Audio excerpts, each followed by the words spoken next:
Purchasing contract देखा था, तो परचेसिंग कॉन्ट्रैक्ट में हमने ये सारे ट्रांजैक्शंस देखे। तो आज हम देखेंगे इसके रिपोर्ट्स। ओके, तो जैसे हमने पीओ में देखा था कि मल्टीपल टी कोड्स होते हैं, लेकिन अल्टीमेटली जो स्क्रीन होता है या जो रिपोर्टिंग होता है दैट इज सेम।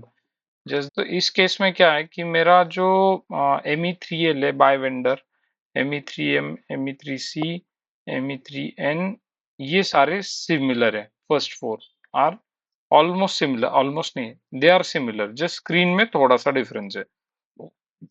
तो वो क्या है? ME3L, ME3L। अगर मैं ये खोलता हूँ तो यहाँ पे क्या है, पर सप्लायर है, बाय वेंडर या सप्लायर। तो ये फर्स्ट वेंडर का आता है स्क्रीन, और इसके बाद में मैं इसको सिर्फ स्कोप चेंज करता हूँ और रन करता हूँ, तो ये मुझे आएगा, मेरा सारे परचेसिंग कॉन्ट्रैक्ट्स दिखेंगे। तो ये कैटेगरी जो दिख रहा है ना, ये कैटेगरी मेनली डिफाइन करता है आपका कॉन्ट्रैक्ट किस चीज का है। के इज फॉर कॉन्ट्रैक्ट। ओके, तो ये वाला हो गया सब बाय सप्लायर।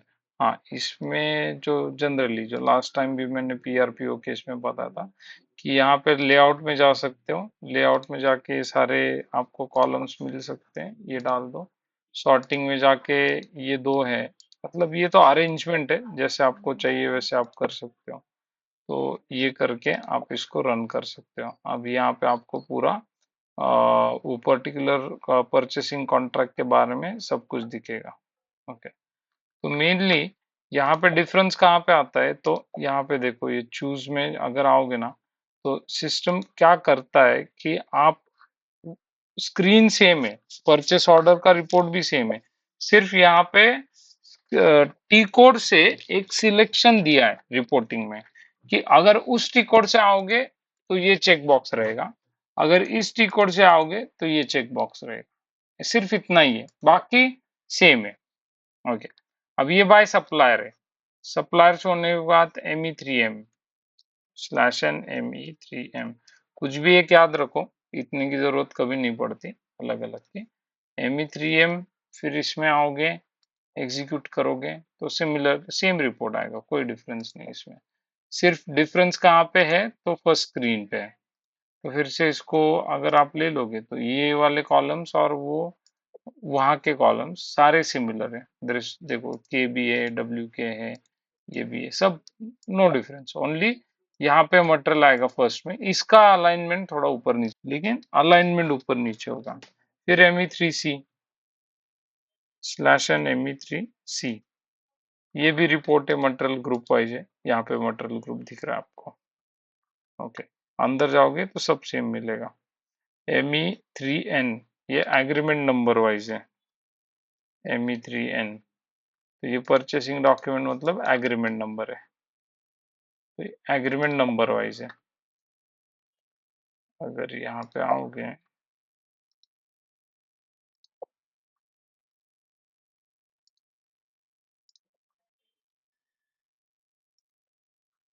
तो एग्रीमेंट नंबर वो तो दिख ही जाता है।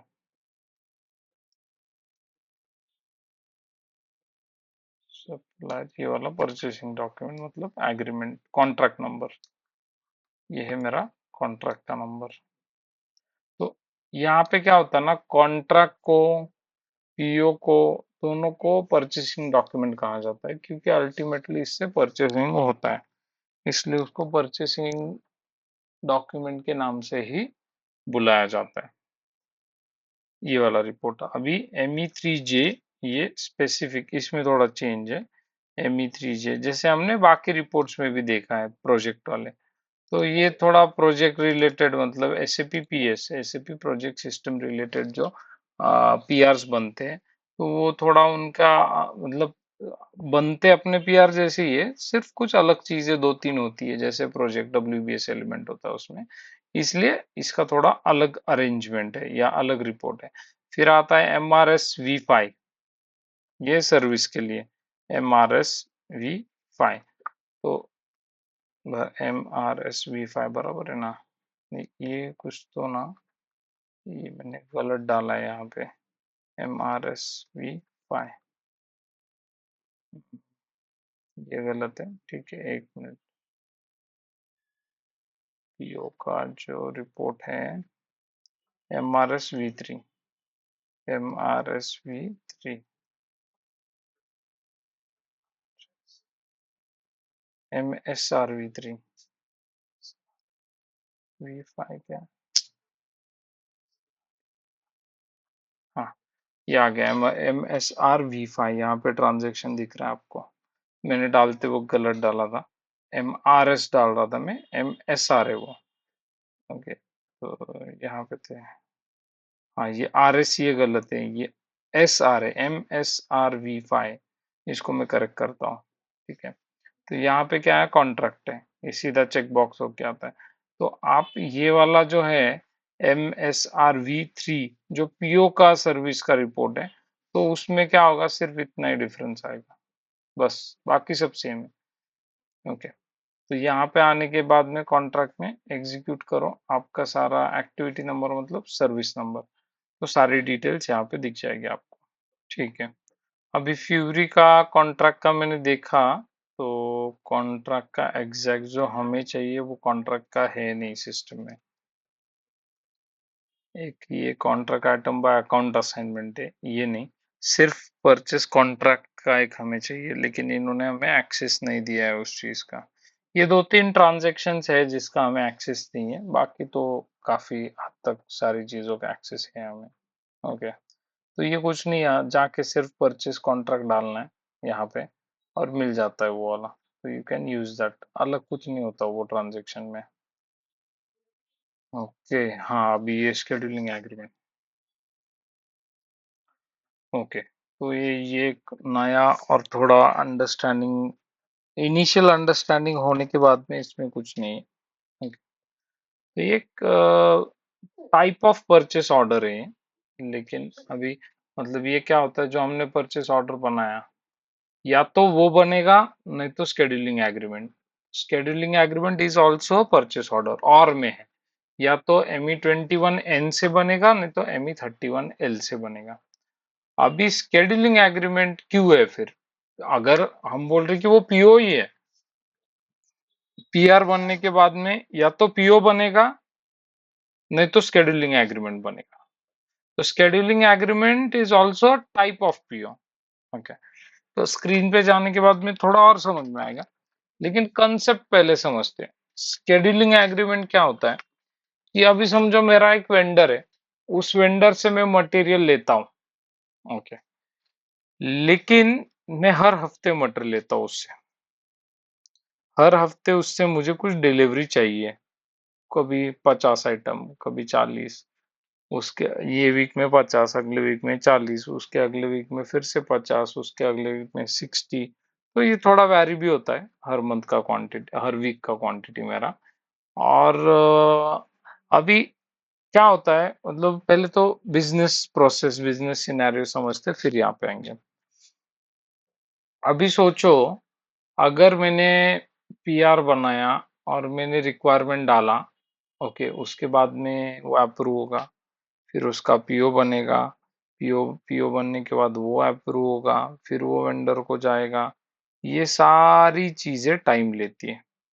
ओके, पहला तो एक है, तो इसको थोड़ा फास्ट करने के लिए कि हर बार क्या अप्रूवल लेना है, क्यों, तो हम मालूम है हमें कि हर हफ्ते लगने वाला है, हर हफ्ते का फिक्स है मेरा, लगने ही वाला है मुझे, तो फिर मैं ये हर हफ्ते नया नया पीओ क्यों बनाऊं।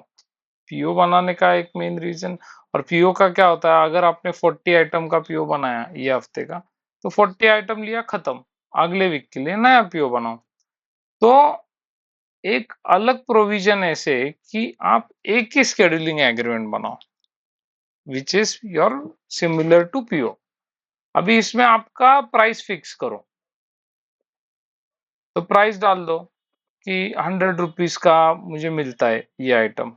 ओके, और फिर क्या करना है, फिर सिस्टम मतलब इसमें जाके एक और एक ट्रांजेक्शन, इसमें दो ट्रांजेक्शन, एक शेड्यूलिंग एग्रीमेंट और दूसरा शेड्यूल लाइन।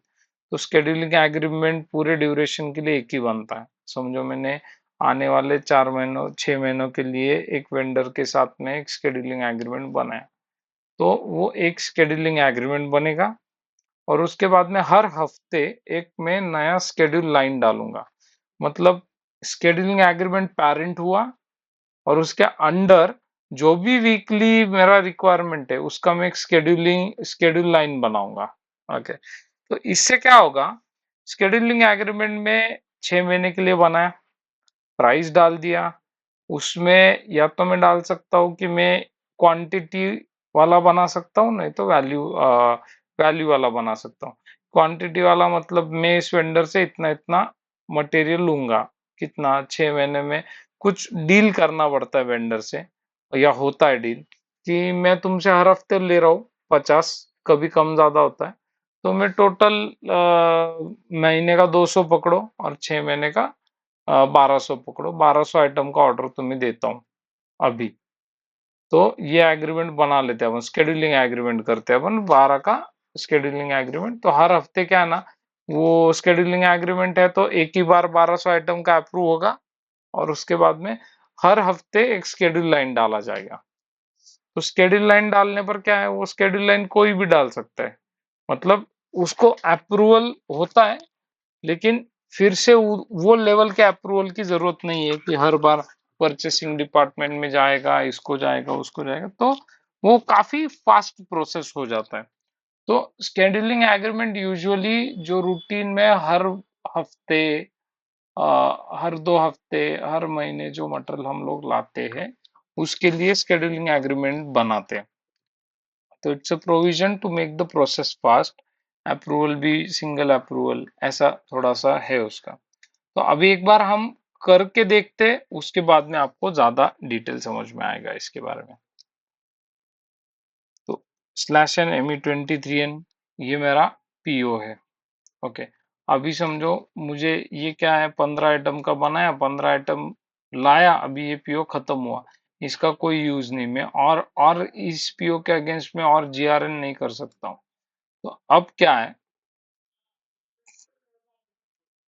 ME31L, मैं यहाँ से एक सप्लायर ले लेता हूँ। ओके, सप्लायर तो वही है मेरा। यहाँ पे मैंने क्या किया, सप्लायर लिया, सप्लायर जो कोई भी है मेरा, उसके बाद में एग्रीमेंट टाइप, जैसे पीओ का पीआर का डॉक्यूमेंट टाइप है, कॉन्ट्रैक्ट का कॉन्ट्रैक्ट टाइप है, वैसे इसका भी एक डॉक्यूमेंट टाइप है, तो वो है स्केड्यूलिंग एग्रीमेंट। तो स्केड्यूलिंग एग्रीमेंट ये ले लिया मैंने, फिर डेट आज बना रहा हूँ तो आज, ये एग्रीमेंट सेम लाइक कॉन्ट्रैक्ट, ये एग्रीमेंट का यही मतलब होता है कि ये इंटरनल हो सकता है, एक्सटर्नल हो सकता है। यूजुअली अगर आप एसएपी में डायरेक्टली काम कर रहे हो तो ये इंटरनल होता है, तो डायरेक्ट बन के आ जाएगा। उसके बाद में परचेसिंग ऑर्ग डालो यहाँ पे, एक मिनट, मुझे रेफरेंस के लिए मैं पीओ में सिर्फ देख रहा हूँ। ओके, तो यहाँ पे 1710 है, यहाँ पे 001 है, इतना होने के बाद में मैं अभी इसको सेव कर सकता हूँ। तो अभी सेव मतलब अंदर जा सकता हूँ। अभी देखो, परचेस रिक्विजिशन से भी मैं इसको रेफरेंस लेके बना सकता हूँ, आरएफक्यू का भी ले सकता हूँ, कॉन्ट्रैक्ट का भी ले सकता हूँ। इन तीनों का रेफरेंस लेके मैं शेड्यूलिंग एग्रीमेंट बना सकता हूँ। एंटर किया, एंटर करते ही सिस्टम ने क्या पूछा, वैलिडिटी स्टार्ट, वैलिडिटी एंड बताओ, कब एंड होगा ये। वैलिडिटी स्टार्ट समझो मैं अभी ले लेता हूँ, क्या जो भी है अभी का ही है, फिर वैलिडिटी एंड में लेता हूँ 6 महीने बाद का। तो यहाँ पे 8 करता हूँ, जो कुछ भी मंथ आता होगा, और यहाँ पे 12 करता हूँ। ओके, नहीं तो 30 करता हूँ, मतलब एंड तक। ओके, तो ये हो गया मेरा 6 महीने का एग्रीमेंट। तो अब ये 6 साढ़े 6 महीने जो भी है, ये एग्रीमेंट होता है। तो इसके बाद में अब मैं क्या कर सकता हूँ, पेमेंट टर्म्स वगैरह ये सारी चीज़ें ये डाल सकता हूँ।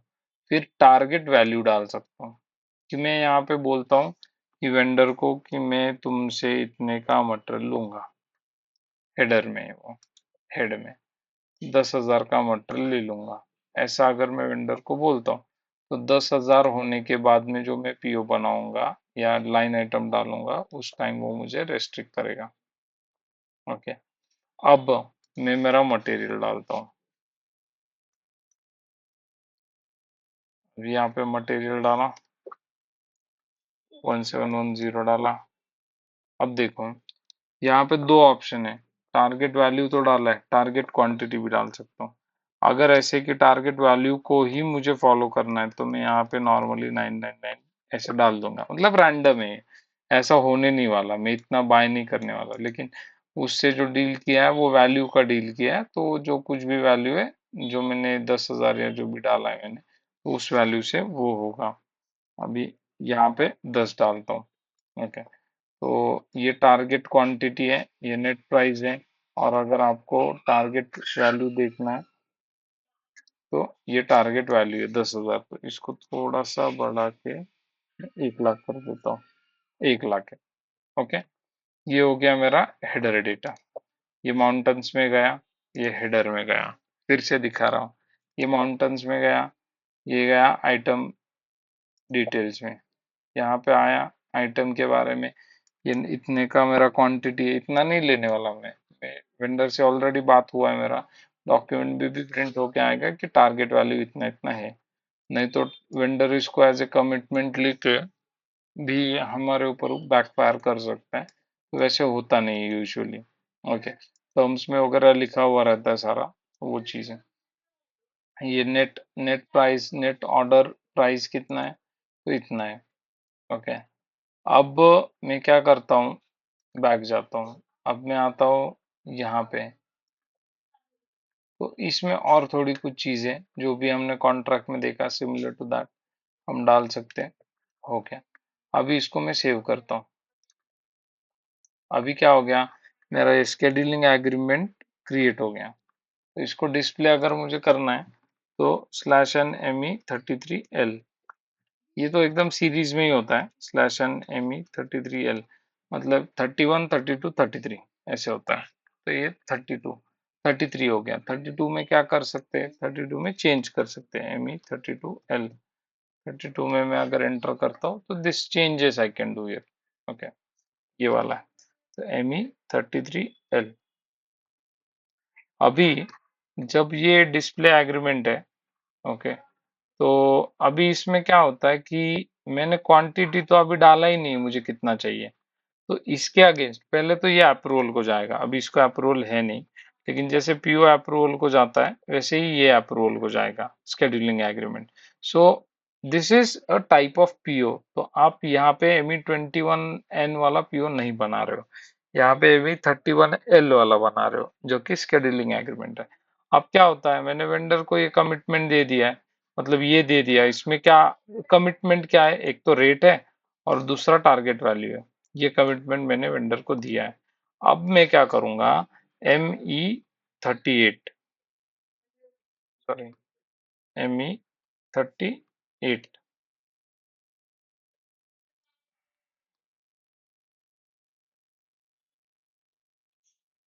हाँ ME38 देखो, मेंटेन शेड्यूलिंग एग्रीमेंट शेड्यूल, मतलब अभी जो हमने बनाया था उसका स्केड्यूल डालेंगे अभी, मतलब कितना, कब और कौन सा मटेरियल कब चाहिए। अब ये देखो, यहाँ तक हम कहाँ पे थे, हाँ ME31L, 32L, 33L scheduling agreement बना लिया। अभी 37 क्या है, ये छोड़ दो, ओके अभी के लिए छोड़ दो। ME38 मेंटेन स्केड्यूल, अभी मेंटेन स्केड्यूल में हम लोग आए हैं अभी, तो अब मैं एंटर दबाता हूँ। अब स्क्रीन तो सेम दिख रहा है, लेकिन इस पे मैं डबल क्लिक कर सकता हूँ और मेरा ये स्केड्यूल का एक टैब खुलेगा। तो इसमें मैं क्या करता हूँ, फर्स्ट वाला क्या है मेरा, इसमें जाता हूँ कि मुझे कौन से फॉर्मेट में चाहिए material. Format in the sense मैं डेट डालूंगा, वीक डालूंगा, मंथ डालूंगा, क्या डालूंगा, तो समझो मैं डेट डालता हूँ। तो डेट के इसमें क्या होगा कि यहाँ पे डेट डालने का ऑप्शन आएगा, ये डेट डाला मैंने। अभी मुझे 13 तारीख को या 14 तारीख को कितना क्वांटिटी चाहिए, तो यहाँ पे मैं 50 डालता हूँ। ओके, सॉरी डी वाला लेना है। ओके, तो मुझे इतना क्वांटिटी चाहिए 14th को, दिस इज द वे। अब 14th को इतना क्वांटिटी, अगर उसके अगले वीक का भी मुझे देना है तो मैं यहाँ पे और एक डेट दूंगा। अभी 14 का दिया है, आ गया 14 का। अभी मुझे फिर से 18 को 30 क्वांटिटी चाहिए, तो अब क्या हो रहा है, ये जब हो रहा है इसके बाद में मैं इसको सेव करता हूँ। Okay, maintain schedule agreement schedule, इसको सेव करने के बाद में इसका प्रिंट लेके मैं मेरे वेंडर को, अभी इसका प्रिंट अवेलेबल नहीं है बिकॉज ये सिस्टम मतलब कॉन्फ़िगर्ड नहीं पूरा, तो इसका प्रिंट लेके मैं मेरे वेंडर को भेज देता हूँ। तो वेंडर को क्या समझता है, दो स्केड्यूल आए, एक 14 का आया, एक 18 का आया, इतना क्वांटिटी इतना क्वांटिटी, ठीक है, वो ला के दे देगा। अभी समझो 17 तारीख आ गया, 18 या 18 तारीख आ गया, 19 20 आ गया, 20 के बाद में आपको पता चलता है कि अगले वीक में कितना चाहिए, तो वो टाइम पे ME38 में आओगे, 20 तारीख को यहाँ पे डालोगे। अभी 20 तारीख को आपको पता चला कि कितना चाहिए मुझे, वो 20 को थोड़ी मंगवाओगे, वो मंगवाओगे 25 को समझो। अरे यार ये एक अलग लफड़ा है इसका। 25 को, तो 25 को मंगवाने का तब डालोगे आप कि क्या चाहिए करके, कितना चाहिए, समझो 60 चाहिए, तो ये स्केड्यूल इसको सेव करोगे। तो अब क्या हो रहा है, आपको जो जो स्केड्यूल है आपका उसके हिसाब से आपको मटेरियल आएगा 50 30 60। तो ये मैं ऐसा है कि आज बैठ के कल का कर रहा हूँ, फिर 15 तारीख को मैं 18 का कर रहा हूँ, फिर 20 तारीख जब आएगा, 20 तारीख के दिन पे तो मुझे अंदाजा आएगा मुझे कितना मटेरियल चाहिए अगले वीक के लिए, तो वो टाइम पे मैं ये 60 का ऑर्डर देता हूँ, ऐसा। अब ये ऑर्डर्स देने का और एक तरीका है, अभी ये डे फॉर्मेट हुआ, अभी वीक फॉर्मेट, कि मुझे एक पर्टिकुलर वीक में कितना चाहिए।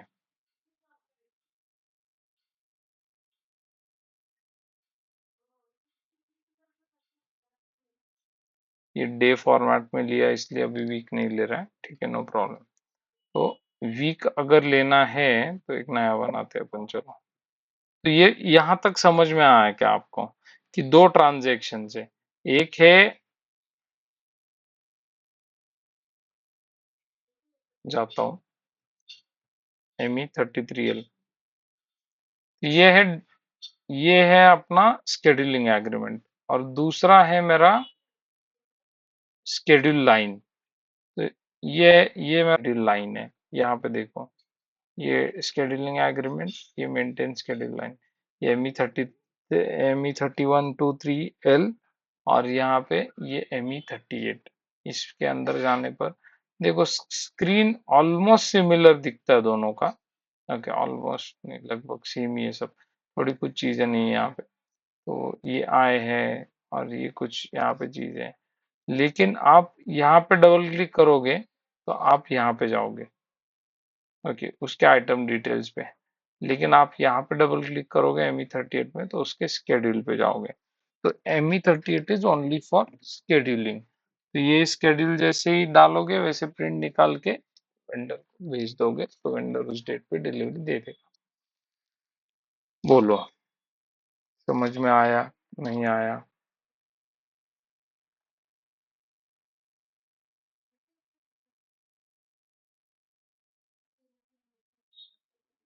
हाँ तो बोलो। ये ME39 है, तो अभी जो बनाया है इसी को डिस्प्ले करने के लिए ME39, इसमें जाओगे तो इसको डिस्प्ले कर सकते हो, तो यहाँ पे जाके एडिट नहीं कर सकते, इतना ही। अभी इसका प्रिंट आउट जो है ME9E से निकलता है, अभी निकलेगा, थोड़ा डाउट है मुझे इसका, तो कोई देखता हूँ, /O ME9E, नहीं है अभी, कॉन्फ़िगर नहीं हुआ, ठीक है। तो इसका प्रिंट आउट निकाल सकते हो ME9E से, स्केड्यूल लाइन का, और वो वेंडर को भेज सकते हो। वैसे अगर स्केड्यूलिंग एग्रीमेंट में आते हो तो ये स्टॉक ट्रांसफर ये अभी नहीं, ये बाद में देखते हैं, अलग कंसेप्ट है पूरा। और अगर स्केड्यूलिंग एग्रीमेंट का भी आपको भेजना पड़ेगा वेंडर को, तो ME9L है ये, ME9L से स्केड्यूलिंग एग्रीमेंट का, ME9E से आप स्केड्यूल लाइन का प्रिंट निकाल के वेंडर को भेज सकते हो, दैट्स इट।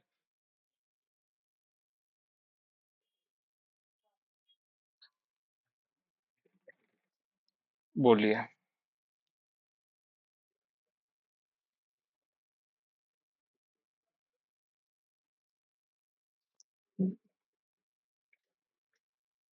नहीं, ब्लैंकेट पीओ मतलब कंसेप्चुअली बताओ मुझे, उसमें क्या करना है आपको?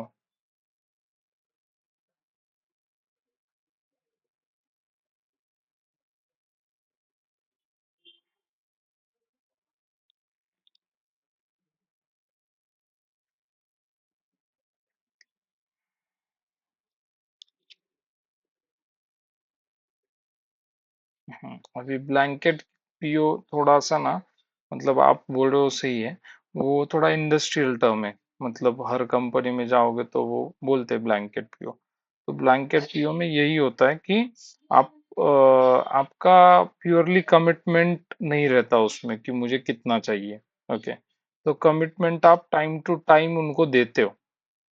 ओके, वो टाइम टू टाइम देने के लिए क्या मेथड है? तो यही मेथड है ये। दिस पर्टिकुलर थिंग इज, मतलब इंडस्ट्रियल टर्म्स में इसको आप ब्लैंकेट भी बोल सकते हो, स्केड्यूलिंग एग्रीमेंट को। ओपन पीओ, ब्लैंकेट पीओ, ऐसा बोल सकते हो। राइट है आपकी बात। हम्म, सेम सेम सेम, कर यू आर करेक्ट।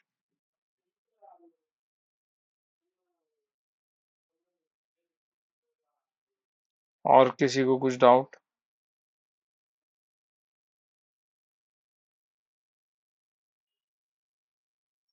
ओके, तो हाँ बोलो।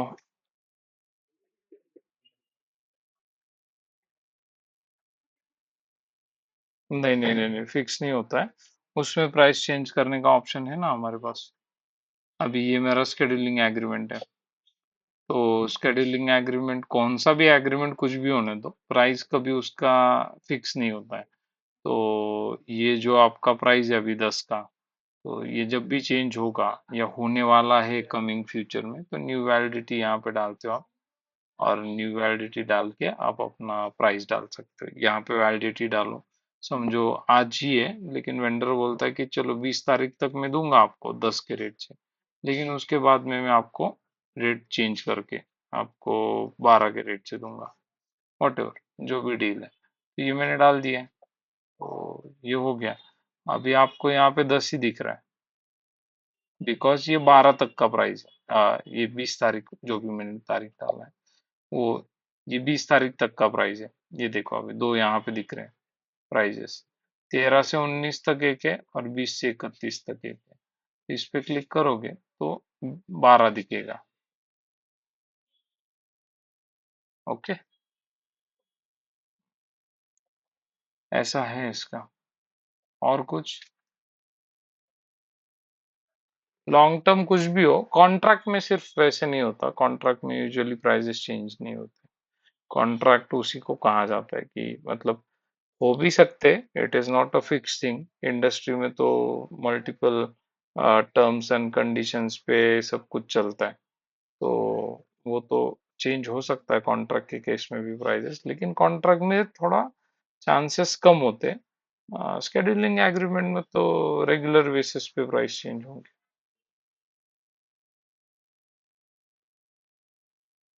बोलो और कुछ, किसी का डाउट?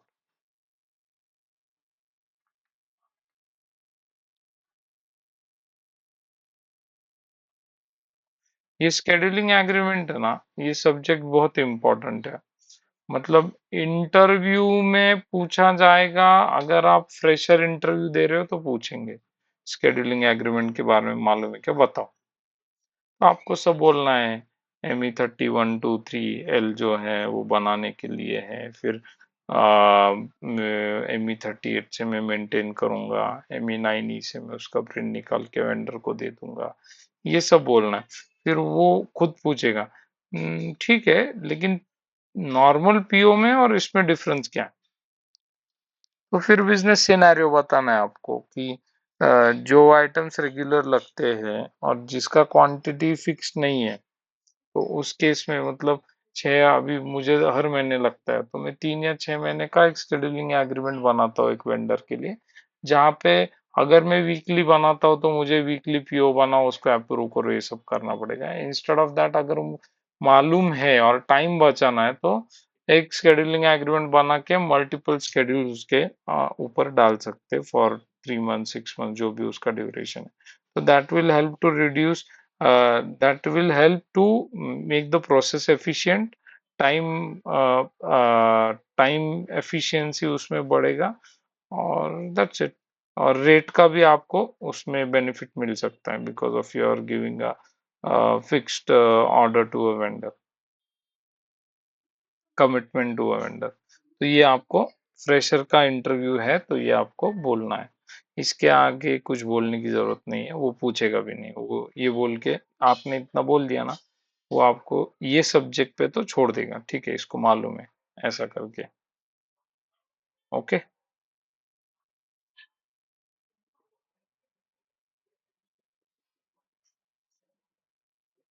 कल ही किया है हमने ME31 के। ME31 के कॉन्ट्रैक्ट का है। हाँ, कल हमने यही पढ़ा ना, contract. Okay okay, no problem. ये ME31 के कॉन्ट्रैक्ट है। ME31L स्केड्यूलिंग एग्रीमेंट है। Okay? और डाउट है? आगे चलूं? रिपोर्ट्स देखना है इसका अभी?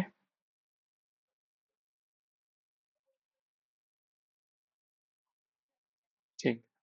डाउट्स नहीं है तो चलते आगे फिर। ओके। तो अभी इसमें क्या है ना, रिपोर्ट का वही पैटर्न है। पहले 4 रिपोर्ट जो है दिख रहे हैं, वो सब सेम है, कोई डिफरेंस नहीं है उसमें। अभी इसमें क्या करना है, सिर्फ ME3L/N ME3L। Okay. Purchase order के केस में ME2L होता है, ME2L सब 2 होता है। स्केड्यूलिंग एग्रीमेंट के केस में 3 होता है। तो ये मैं हटा देता हूँ, ये भी हटा देता हूँ, ये भी हटा के इसको एल भी करता हूँ, ये भी हटाता हूँ। बस। अभी अगर यहाँ पे जाके देखोगे, तो यहाँ पे देखो कॉन्ट्रैक्ट और स्केड्यूलिंग एग्रीमेंट चूज किया गया है। इफ यू वांट दोनों रखो, नहीं तो इसको हटा भी सकते हो और कंटिन्यू करो। सिर्फ शेड्यूलिंग एग्रीमेंट दिखेंगे। हमने एक बनाया था, एक ही है, वही दिख रहा है। लेआउट फिर से, ये तो आपके लिए सिर्फ आपको वापस वापस समझे कि लेआउट का क्या कंसेप्ट है, इसलिए मैं करता हूँ। ओके। तो ये हो गया मेरा लेआउट।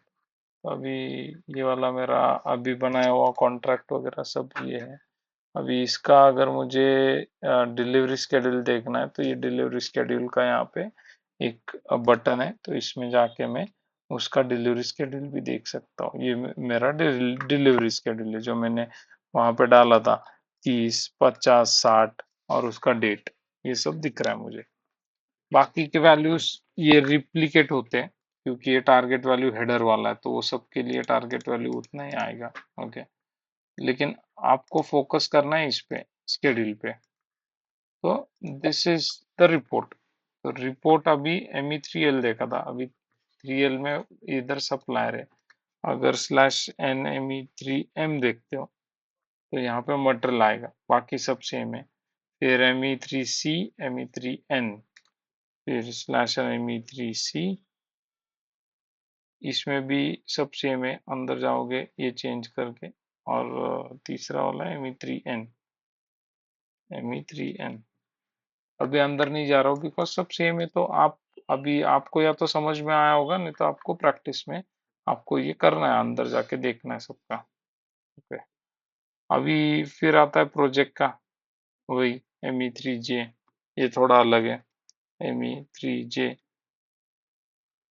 ओके। इसमें कुछ अभी है ही नहीं प्रोजेक्ट का कुछ, लेकिन थोड़ा स्क्रीन अलग है, WBS वगैरह दिखेगा। ये फील्ड्स ऐड हो जाएंगे आपके इसमें।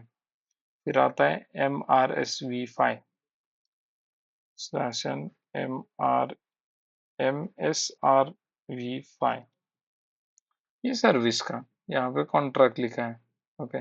कॉन्ट्रैक्ट में ही आपका स्केड्यूलिंग एग्रीमेंट में आ जाएगा।